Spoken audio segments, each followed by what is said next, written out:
Jeff, what is the biggest lesson that you learned in 2025? For I'm going to go back to tax season. Every year we make improvements. We review as soon as tax season's over, we review what happened. We make plans to address that and make the changes necessary. But it doesn't matter. Every tax season becomes a pain in the seat.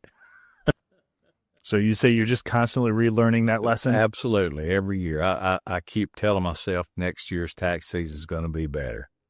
But it never turns out to be that way. It's just the nature of the beast, I think. So, what was your favorite victory or achievement in 2025?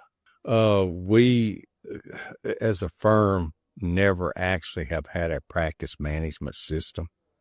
And we've transitioned to Canopy in 25, went live with it, October 1. And, the staff and myself as well, we're really enjoying what benefits it provides and how it's making things a little bit easier. Everything's all combined into one system. So that makes a huge difference. So we're kind of excited from that perspective of what, again, back to my thing, what tax season is going to look like with that in place and what the future will be as well. So that was a big milestone for us. What is something that caught you off guard this past year, either good or bad? I think for me, it's the rapid ascension of AI. It's been around for a couple years. It's been picking up steam, but I guess as fast as it moved and has moved in 25 kind of caught me a little bit off guard. I didn't think it would, that it would accelerate at that pace, but it's picked up quite speedily. Following along that, how are you currently using AI? I use it a bit for tax research. Obviously, you have to be careful with that. But it's a good starting place for tax research. Use it a little bit for organizing tasks and some of those kind of things. But, I'm obviously with the greater use and accelerated use of it, I'm going to do more with it in the future. And I'm looking at ways that I can implement it in tax season to, again, help make that process a little less painful. Yes, sir. So, outside of potentially implementing AI through the tax season, are there any other use cases that you see yourself using AI differently next year versus this year? There's some, I get an email about once a month or maybe once a week that talks about using, Copilot, how to use it with Excel or Word.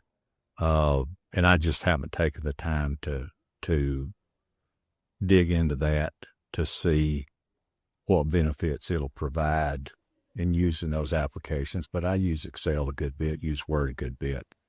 So I'm interested to see how it will help me in those areas. So I plan to educate myself on that in the next few weeks to